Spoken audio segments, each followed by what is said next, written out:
Hello, welcome to another episode of MOPO, where we discuss matters of personal opinion. It's all MOPO. I'm at the Scientist here with my buddy at Dave Roach 83, and today figured we might talk about a showcase that the two of us were just in.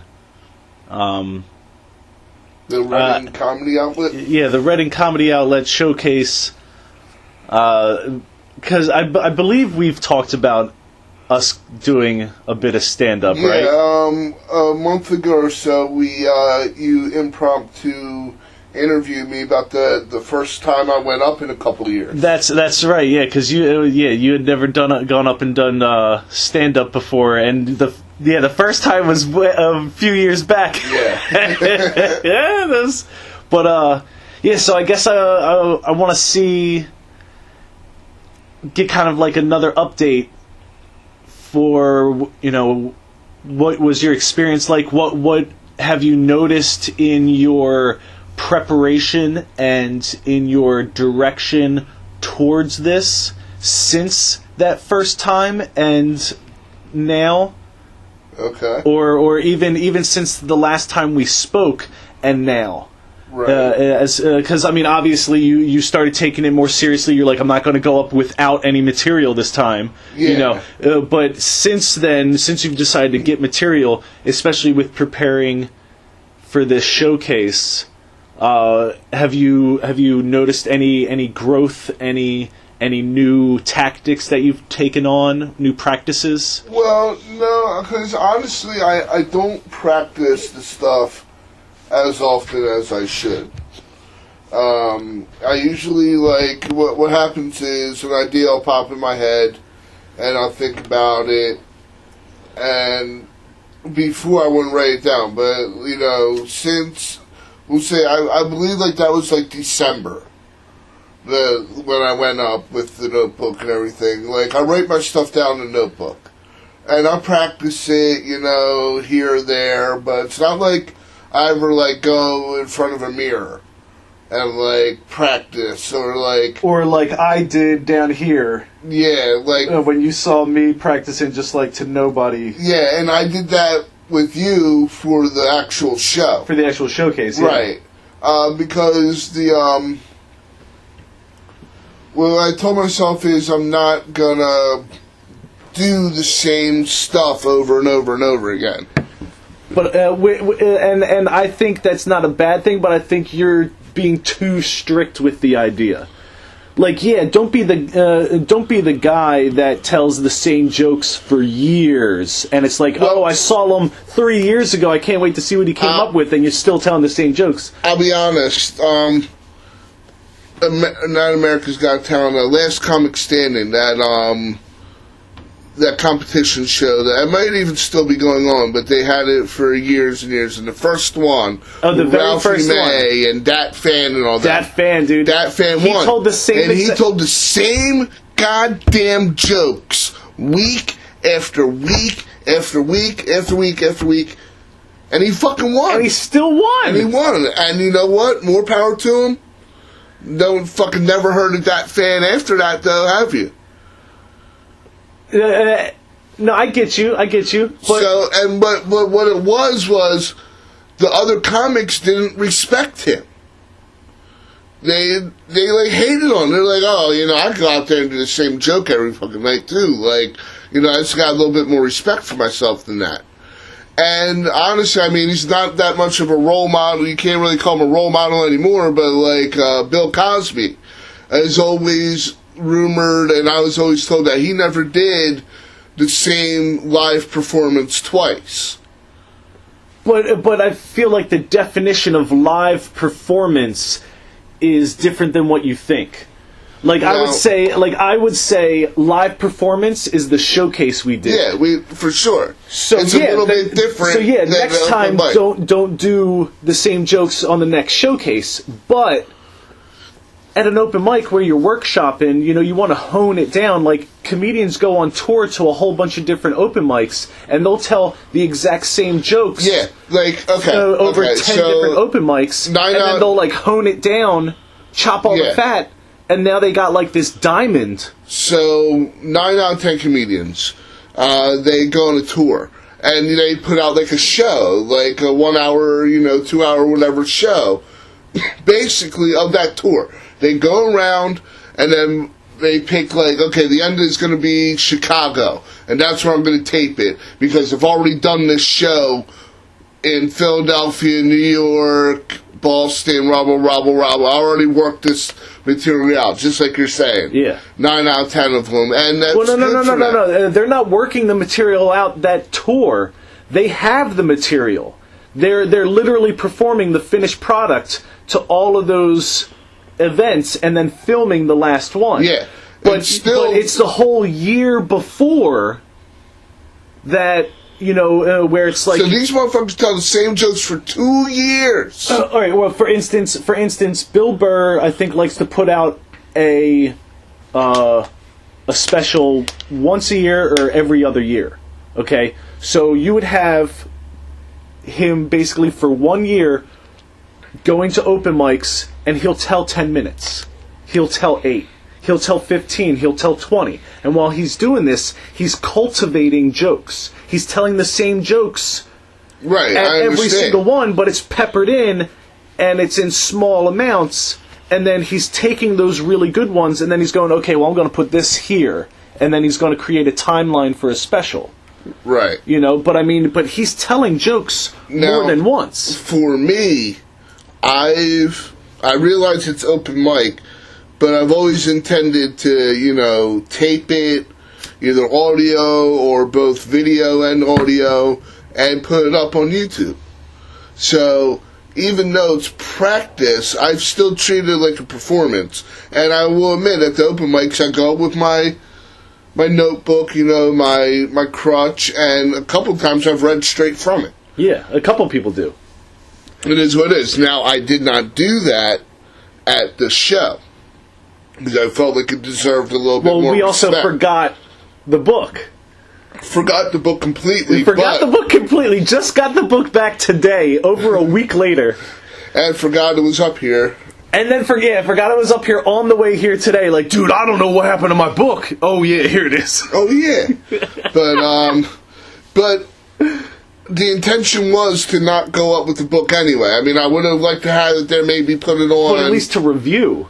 Yeah, put it on, like, the little stool there, and, But no, none of that. So I had to go up, like, basically cold turkey. The show, so, like I said, first open mic's December, show happened late February. Yeah. So every time I've been up on stage from December to February, I've had my notebook. Had your notebook, yeah. First time ever without the notebook since the very first time without a notebook was the show. So I'm up there cold turkey, and but basically I think what helped me was, my sister died, and I wasn't even going to do the show. But I had like this idea where maybe I could like honor her memory by doing the show and making like, kind of like do jokes to help me deal with, the grief and all. So the last 2 open mics before the show, I actually practiced the routine for the show. So basically I did the same routine 3 times, but it's funny, the 3rd time was almost, there are a couple of the same jokes, but it's like, it was almost completely different by the time I actually did it on stage for the show from the first time I wrote it and read it out.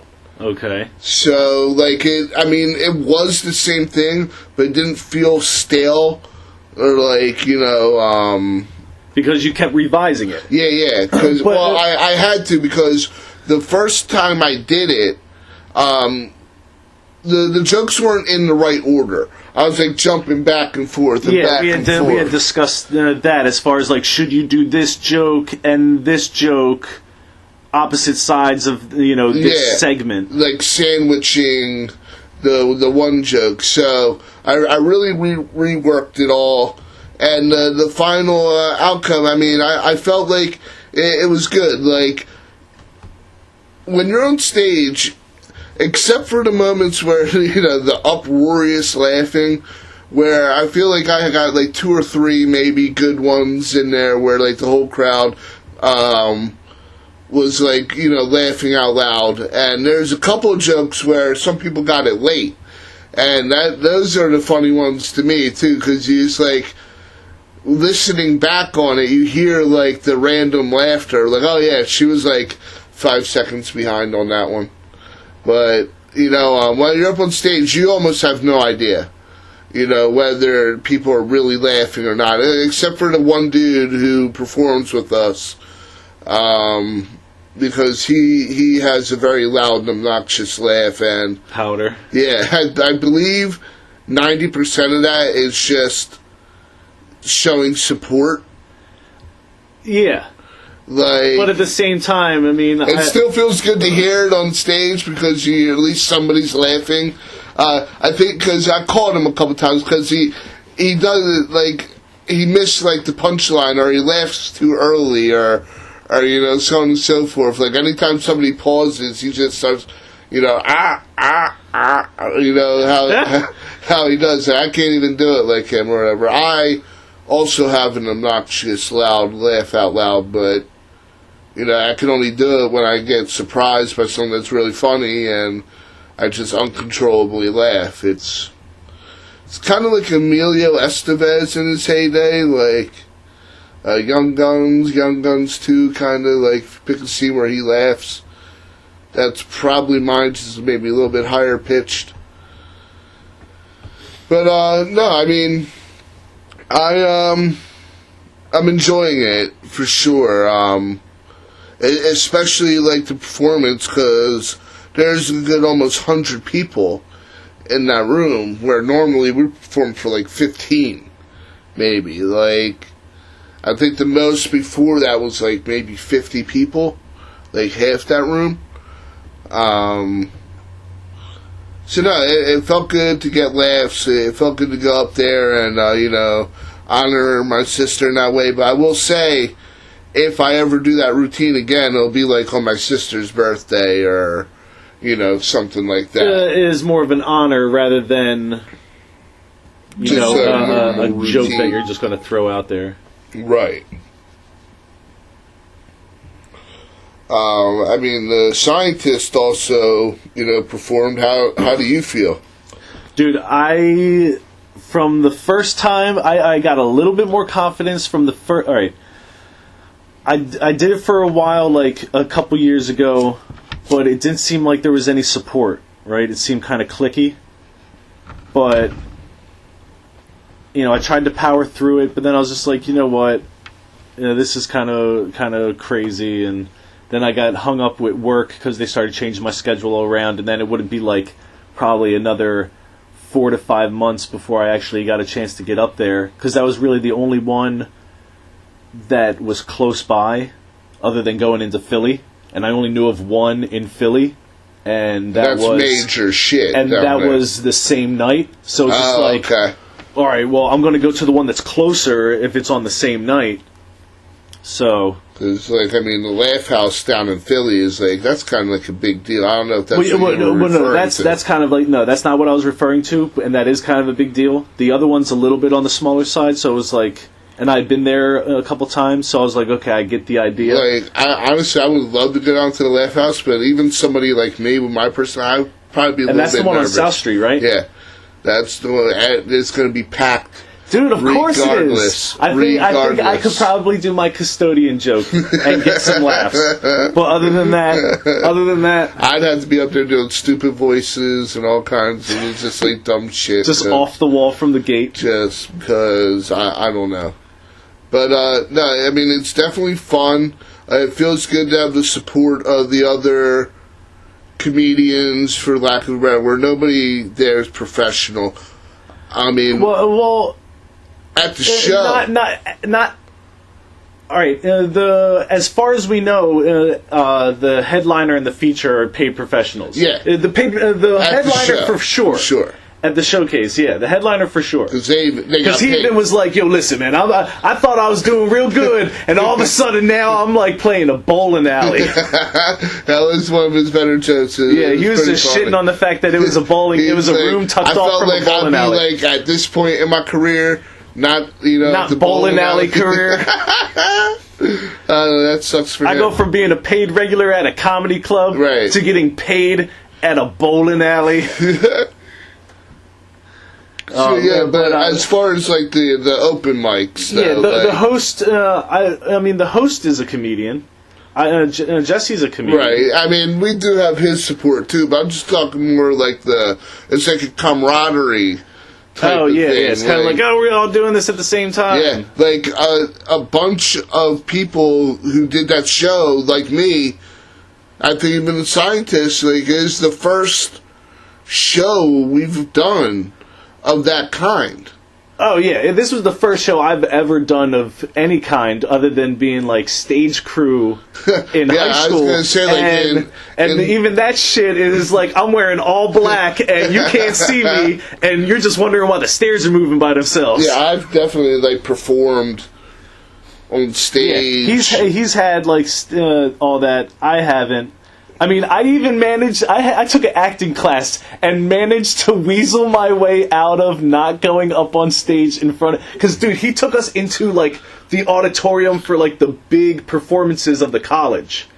And I was like, I'm not getting up there. And he started calling out people's names to get up on stage. And my name never got called. And I was like, I say shit. I'm getting a passing grade still. Was it packed? Dude, it was just like a bunch of people. It was the class, and then it was just like a bunch of random people that like came in. It wasn't like, pay and come in and look at like these people like fools of themselves. So like, but yeah, no, that was cool that a bunch of us, it was all like we're like popping our cherry all at the same time or whatever. You play this venue like once a week or so for a couple months. You get a feel for it. Because 9 out of 10 times I'm not looking at anybody anyway. I'm looking above everybody's heads when I can't like look at people in the eye or whatever. I just haven't. So I'm looking around the venue, but when the room is full, you can't really do that. So I was just kind of trying to look at all like the pretty girls in the crowd. And that kind of worked. Dude, all I know... Alright, so... Dave did a joke about the passing of his sister. I did a joke comparing white barbecues versus black barbecues. And... as I'm kind of like... I'm not shitting on hot dogs and hamburgers, but I'm kind of like, it's easy food. Dude, I'm just staring at this mean-looking white dude with a bigger beard than mine. And I'm like, damn it, he's got me on beard inferiority. And it's like, how dare you talk about my hot dogs like that? Yeah, I'm just like, no, don't get mad at me. And I just listened to the performance for the first time, and it was hard to hear my stuff. The room was like loud. The room was loud, and also I wasn't using the microphone properly. Yeah, like it was a directional microphone, and I kept holding it like parallel with my face instead of like at your mouth, at my mouth. But it didn't seem like people were really laughing a whole lot. Cause I'm like trapped in my head still when I'm up on stage. Yeah, well, like I said, it's hard to tell if people are actually laughing or not. But re-listening to it, I think we both did, okay. I think I benefit a little bit from being the opening act. Well, yeah. I mean, the opening act for sure. Yeah, because I prefer to go on first. That way, like, even if I had nerves, which I usually don't, like, I'm not nervous about performing in front of people. Like, that doesn't bother me at all. I'm very introverted. I'm very introverted. In that way. But if I were to have nerves, like, it would be caused by the waiting to get on fucking stage. Oh, that's horrible too. Like, let me go on first, let me do my thing, get it over with, get it done with. Good luck to everybody else. Yeah. Even after I was like third, and even after I got off, I was still, like, I wasn't, like, I had a good time. Yeah. Like, I didn't not enjoy the show. Like, being on and being a part of and watching. Right. I hated being there. Like,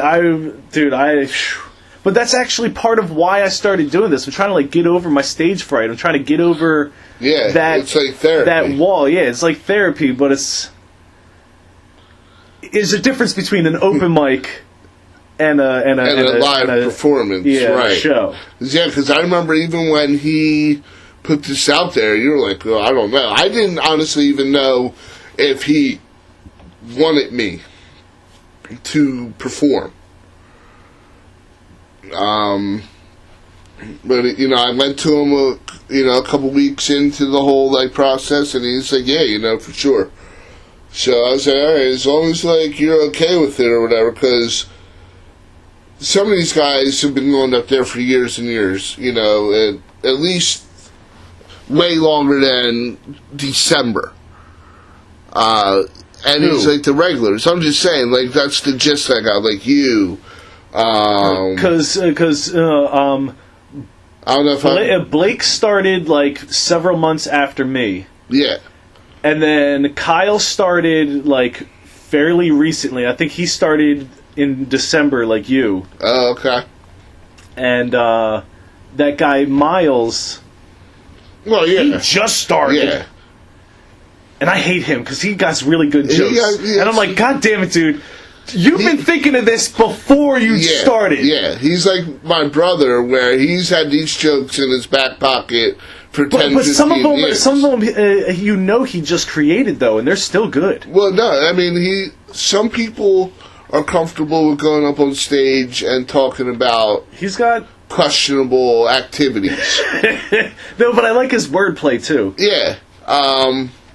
And yeah, a couple of the guys go up there and talk about, like, homosexuality and incest and all kinds of stuff. And hey, it might be funny, it might not be. It's just, that's not ever what I'm going to do. So, or at least not talk about me doing it. Or whatever. So, more power to them. And that's the other good thing. It's a mixed variety of, like, what people talk about. It is. So it makes for a good show. Because there's some traditional stuff, there's some experimental stuff. There's... Yeah, I don't know. Yeah, it's just... We all are... There's not really the most like-minded, I would think, would probably be you, Powder, and that guy you were just talking about. I forget his name. Yeah, me and Powder, like, we definitely butt heads on some parts. Because I could definitely feel me tell a new joke and Powder being like, you son of a bitch. And I'm like, oh, damn. So aside from, like, one or two people, like, everybody basically... Because nobody really works together. I don't think anybody even does, like, what me and you do, where they might, like, bounce shit off each other and stuff like that. Oh, well, like, no, I know Powder definitely has a buddy of his that's a comedian in New York. Okay. And he bounces stuff off of him. And, I don't know if Blake does, but he might bounce stuff off with Kyle. Right. Because I don't know how close they are. I mean, you got to assume, like, some of these people are married. They got to be bouncing stuff off their spouses. Yeah, true. So they got girlfriends and stuff. It's just a wide variety, and I think that makes for a good show too. But yeah, I think it helps just knocking around ideas. I mean, I do it to myself. I mean, you've heard recordings earlier today of me just talking to myself. But yeah, so I don't know. Was there anything else you wanted to add as far as the showcase experience? I thought it was messed up where there was, like, that deaf lady. Oh yeah.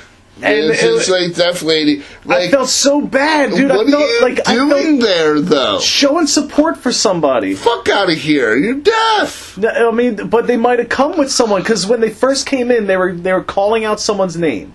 They were trying to find somebody, And that shit was funny. and then the comedian that was on just took a shot at her, and it was just like, oh, that was funny, but that's so mean. And it was only mean because then later you find out that she's deaf, and it's like, oh shit, she's trying to find someone. She doesn't know how loud she's being. Yeah, and because you made some crack about deaf people or whatever, and it's pretty good and then that same guy, it always seems like whenever he performs, somebody's like either heckling him or like just acting out. Dude, I feel so bad for him. The one time, it was like literally as soon as he started, it was right after I was on. So it was like, thank God. Right. I am not on stage right now because I don't know how I would have handled it. But that dude grilled him the whole 5 minutes. Yeah, and he just took it like a champ, too. Like, he's just that set got ruined. It was ruined. Horrible.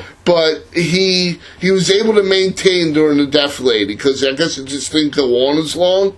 So he's able to rebound off that and, still do his thing. He didn't let that lady ruin his shit. But, that first time that old man or whatever, the old drunk dude, and that's the other good thing about going first, people aren't that drunk yet. Start talking shit.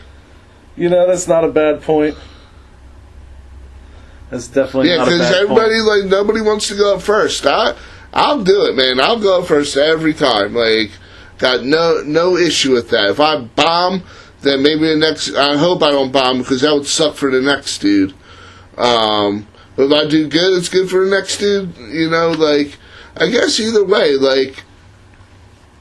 I have to do, adequately. Well, I can't do horribly and I can't do really good because that fucks over the next dude. Well, no, I say if you're going to murder it. Yeah. Because better than bombing, because bombing is hard to come back from.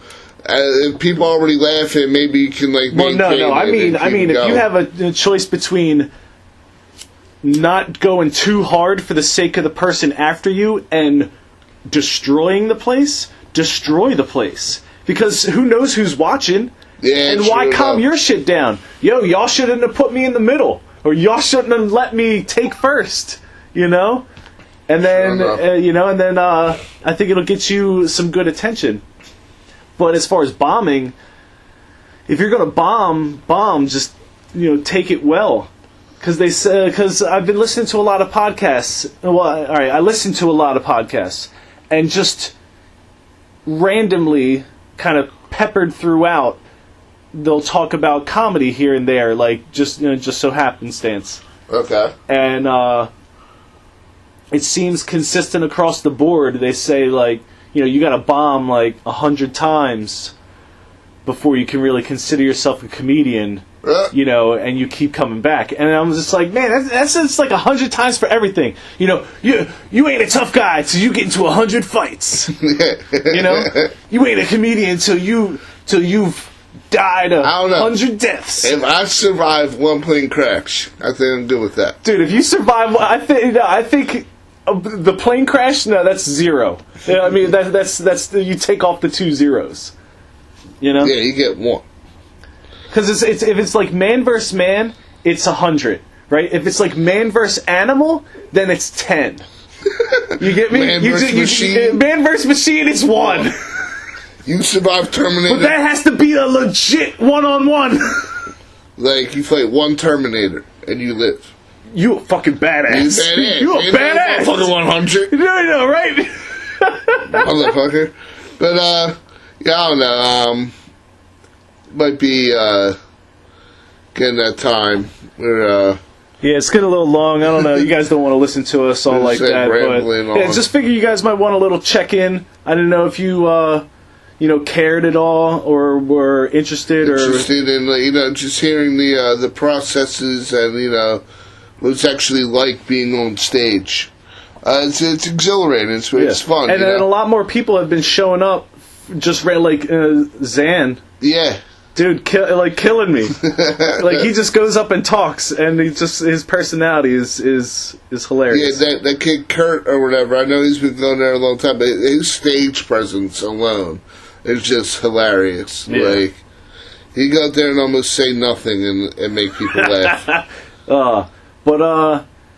Yeah. So this has just been our, stand-up show. Or experience, I guess was the word I was looking for. What do you call it? The Reading Outlet. The Reading Comedy Outlet. Yeah, Reading Comedy Outlet. Don't come out. We're not going to say when or the exact location, but I probably already fucked it up, but I said it. Yeah, and it's not like they could, I mean, you gave them all they need. Right. Look it up. But, thanks for listening, and, tell us how you feel about all this. Like, would you ever go up and do stand-up comedy? Do you think it's easy? You think just go up there and just kill it? Let us know. I mean, some people do, but, I mean, some people don't. I was one of the people that didn't. I even had prepared jokes that I was like, yo, these are going to be good. And they were like, nope, not today, dude. And I was like, oh shit, number one, I'm on my way.